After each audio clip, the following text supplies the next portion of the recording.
ಕರ್ನಾಟಕ ರಾಜ್ಯ ಸರ್ಕಾರಿ ನೌಕರರಿಗೆ ಮಹತ್ವದ ಮಾಹಿತಿಗೆ ಸ್ವಾಗತ ಸುಸ್ವಾಗತ. ರಾಜ್ಯ ಸರ್ಕಾರಿ ನೌಕರರಿಗೆ ಮಹತ್ವದ ಸುದ್ದಿ ಇದೆ. ಏನಿದೆ ಮಹತ್ವದ ಸುದ್ದಿ ಎಂಬುದರ ಬಗ್ಗೆ ಸಂಪೂರ್ಣವಾಗಿ ತಿಳಿಯೋಣ. ಬಿಗ್ ಬ್ರೇಕಿಂಗ್ ನ್ಯೂಸ್ ಇದೆ. ರಾಜ್ಯ ಸರ್ಕಾರಿ ನೌಕರರ 7ನೇ ವೇತನ ಆಯೋಗಕ್ಕೆ ಸಂಬಂಧಿಸಿದಂತೆ ರಾಜ್ಯ ಸರ್ಕಾರಿ ನೌಕರರ 7ನೇ ವೇತನ ಆಯೋಗವನ್ನು ಜುಲೈ 1ರಿಂದ ಜಾರಿ ಮಾಡುವ ಸರ್ವ ಸಾಧ್ಯತೆಗಳು ಕಂಡು ಬರ್ತಾ ಇದ್ದು, ರಾಜ್ಯ ಸರ್ಕಾರಿ ನೌಕರರಿಗೆ ಸಿಹಿ ಸುದ್ದಿ. ಪ್ರಜಾವಾಣಿಯಲ್ಲಿ ಬಂದಿರುವಂಥ ಮಾಹಿತಿ ಏನಿದೆ ಅಂದರೆ, ರಾಜ್ಯ 7ನೇ ವೇತನ ಆಯೋಗಕ್ಕೆ ಸಂಬಂಧಿಸಿದಂತೆ ರಾಜ್ಯ ಸರ್ಕಾರಿ ನೌಕರರು ಕಾಯ್ತಾ ಇದ್ರು. ಅದಕ್ಕಾಗಿ ಮಾನ್ಯ ಮುಖ್ಯಮಂತ್ರಿ ಉಪಮುಖ್ಯಮಂತ್ರಿಗಳು ಈಗ ಹಸಿರು ನಿಶಾನೆ ತೋರಿಸಿದ್ದಾರೆ. ಆರ್ಥಿಕ ಇಲಾಖೆಗೆ ವಹಿಸಿರುವಂತಹ ವೇತನ ಆಯೋಗದ ವರದಿಯನ್ನು ಪುನರ್ ಪರಿಶೀಲನೆ ಮಾಡಿ ಮುಖ್ಯಮಂತ್ರಿಗಳ ಕೈಗೆ 2-3 ದಿನಗಳ ಒಳಗಾಗಿ ಸೇರಲಿದ್ದು, ಜುಲೈ 1ರಿಂದ ಒಂದು ಜಾರಿ ಮಾಡುವ ಸಂಪೂರ್ಣ ಸಾಧ್ಯತೆಗಳ ಬಗ್ಗೆ ರಾಜ್ಯ ಸರ್ಕಾರಿ ನೌಕರರ ಸಂಘದ ಅಧ್ಯಕ್ಷರು ಸಿ ಎಸ್ ಷಡಕ್ಷರಿ ಅವರು ಪ್ರತಿಕ್ರಿಯಿಸಿದ್ದಾರೆ. ಹಾಗಿದ್ದಲ್ಲಿ ಏನಿದೆ ಮಾಹಿತಿ ಎಂಬುದರ ಬಗ್ಗೆ ಸಂಪೂರ್ಣವಾಗಿ ನೋಡೋಣ. ಮಾಹಿತಿ ನೋಡ್ತಾ ಇರೋರು ಲೈಕ್ ಮಾಡೋದನ್ನು ಮರಿಬೇಡಿ. ಪ್ರಜಾವಾಣಿಯಲ್ಲಿ ಬಂದಿರುವಂಥ ಮಾಹಿತಿ ಸಂಪೂರ್ಣವಾಗಿ ತಿಳಿದುಕೊಳ್ಳೋಣ.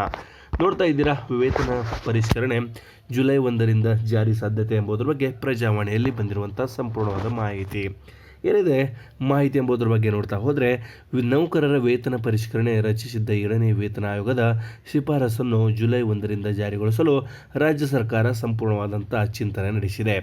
ಏನಂದರೆ, ಗುರುವಾರ ನಡೆಯುವ ಸಂಪುಟ ಸಭೆಯಲ್ಲಿ ಈ ಕುರಿತು ಚರ್ಚಿಸಿ ಜುಲೈ 1ರಿಂದ ಅನ್ವಯವಾಗುವಂತೆ ಪರಿಷ್ಕೃತ ವೇತನ ನೀಡಲು ಕ್ರಮ ಕೈಗೊಳ್ಳಲಾಗುತ್ತದೆ ಎಂದು ಮೂಲಗಳು ಹೇಳಿದ್ದಾವೆ. ಜೊತೆಗೆ ವೇತನ ಪರಿಷ್ಕರಣೆ ಕುರಿತು ಅಧ್ಯಯನ ಮಾಡಿ ವರದಿ ಸಲ್ಲಿಸಲು ನಿವೃತ್ತ ಮುಖ್ಯ ಕಾರ್ಯದರ್ಶಿ ಸುಧಾಕರ್ ಅವರ ನೇತೃತ್ವದಲ್ಲಿ 2022ರ ನವೆಂಬರ್ 19ರಂದು ಆಯೋಗವನ್ನು ರಚಿಸಲಾಗಿತ್ತು. 6 ತಿಂಗಳು ನೀಡಿದ್ದ ಅವಧಿಯನ್ನು 2 ಬಾರಿ ವಿಸ್ತರಿಸಿದ ನಂತರ ಮಾರ್ಚ್ 16ರಂದು ಆಯೋಗ ತನ್ನ ವರದಿ ಫೈನಲೈಸ್ ಮಾಡಿ ಮುಖ್ಯಮಂತ್ರಿಗಳಿಗೆ ನೀಡಿತ್ತು. ಮತ್ತು ಆ ದಿನದಿಂದಲೇ ಸಲ್ಲಿಕೆಯಾದ ದಿನದಿಂದಲೇ ಲೋಕಸಭಾ ಚುನಾವಣಾ ನೀತಿ ಸಂಹಿತೆ ಜಾರಿಗೆ ಬರುತ್ತೆ. ಹಾಗಾಗಿ ಆ ವೇತನ ಪರಿಷ್ಕರಣೆ ಸರ್ಕಾರ ನಿರ್ಧಾರ ತೆಗೆದುಕೊಳ್ಳಲು ಸಾಧ್ಯವಾಗಿರಲಿಲ್ಲ. ಈ ಎಲ್ಲ ಬೆಳವಣಿಗೆಗಳ ಜೊತೆಗಾಗಿ ಏನಿದೆ ಮಾಹಿತಿ ಅಂದರೆ, ವೇತನ ಆಯೋಗ 31% ತುಟ್ಟಿ ಭತ್ಯೆ ಅಂದರೆ DA ಮೂಲ ವೇತನದಲ್ಲಿ ವಿಲೀನಗೊಳಿಸುವ ಜೊತೆಗೆ 27.50 ಫಿಟ್ಮೆಂಟ್ ನೀಡುವಂತೆ ಸರ್ಕಾರಕ್ಕೆ ತನ್ನ ಶಿಫಾರಸು ಮಾಡಿತ್ತು. ಯಾರು?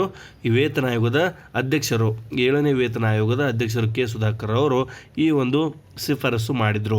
ಜೊತೆಗೆ 2022ರ ಜುಲೈನಿಂದ ಪೂರ್ವಾನ್ವಯವಾಗುವಂತೆ ಜಾರಿ ಮಾಡುವಂತೆ ಹಲವು ಶಿಫಾರಸುಗಳು ಒಟ್ಟು 244 ಪುಟಗಳ ವರದಿಯನ್ನು ಸರ್ಕಾರಕ್ಕೆ ಸಲ್ಲಿಕೆ ಮಾಡಿದ್ರು. ನಿಮಗೆಲ್ಲ ಗೊತ್ತಿದೆ.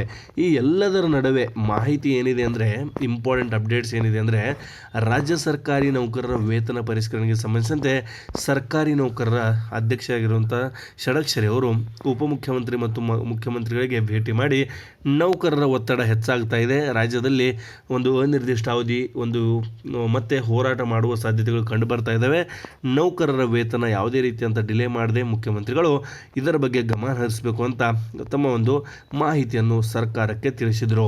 ಈ ಎಲ್ಲದರ ನಡುವೆ ರಾಜ್ಯದಲ್ಲಿ ಇಂಪಾರ್ಟೆಂಟ್ ಆಗಿ ಮುಖ್ಯಮಂತ್ರಿಗಳು ಉಪಮುಖ್ಯಮಂತ್ರಿಗಳು ಇದರ ಬಗ್ಗೆ ಗಮನ ಹರಿಸಿದ್ದು ಸಚಿವ ಸಂಪುಟದಲ್ಲಿ 13/6/2024ರ ಸಚಿವ ಸಂಪುಟದಲ್ಲಿ ಜಾರಿಗೆ ಸಂಬಂಧಿಸಿದಂತೆ ಆದೇಶ ಹೊರಡಿಸುವ ಸಂಪೂರ್ಣ ಸಾಧ್ಯತೆಗಳು ಕಂಡು ಬರ್ತಾ ಇದ್ದು, ಅದಕ್ಕಾಗಿ ಮುಖ್ಯಮಂತ್ರಿಗಳು ಈಗ ಮೌನ ಮುರಿದಿದ್ದಾರೆ. ರಾಜ್ಯದಲ್ಲಿ ಸರ್ಕಾರಿ ನೌಕರರಿಗೆ ಸಚಿವ ಸಂಪುಟ ಸಭೆಯಲ್ಲಿ ಜಾರಿಗೆ ಸಂಬಂಧಿಸಿದಂತೆ ಎಷ್ಟು ಫಿಟ್ಮೆಂಟ್ ನೀಡಬೇಕು, ಯಾವ ರೀತಿಯಂಥ ಫಿಟ್ಮೆಂಟು ಜುಲೈ 1ರಿಂದ ಜಾರಿ ಆಗಬೇಕಾ ಅಥವಾ ಜೂನ್ನಲ್ಲಿ ಯಾವ ರೀತಿಯಾಗಿ ಜೂನ್ ಲಾಸ್ಟ್ ವೀಕಲ್ಲಿ ನೀಡಬೇಕಾ ಎಂಬುದರ ಬಗ್ಗೆ ಸಂಪೂರ್ಣವಾದಂಥ ಡಿಸ್ಕಷನನ್ನು ಮಾಡಲಾಗ್ತಾ ಇದೆ.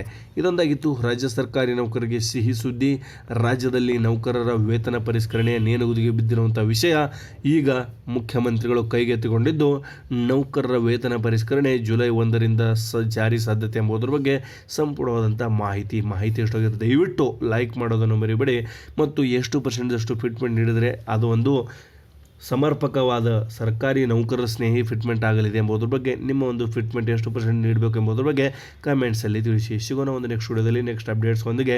ರಾಜ್ಯ ಸರ್ಕಾರಿ ನೌಕರರಿಗೆ ಜಯವಾಗಲಿ, ಒಳ್ಳೆಯ ಫಿಟ್ಮೆಂಟ್ ನೀಡಲಿ ರಾಜ್ಯ ಸರ್ಕಾರ ಇದರ ಬಗ್ಗೆ.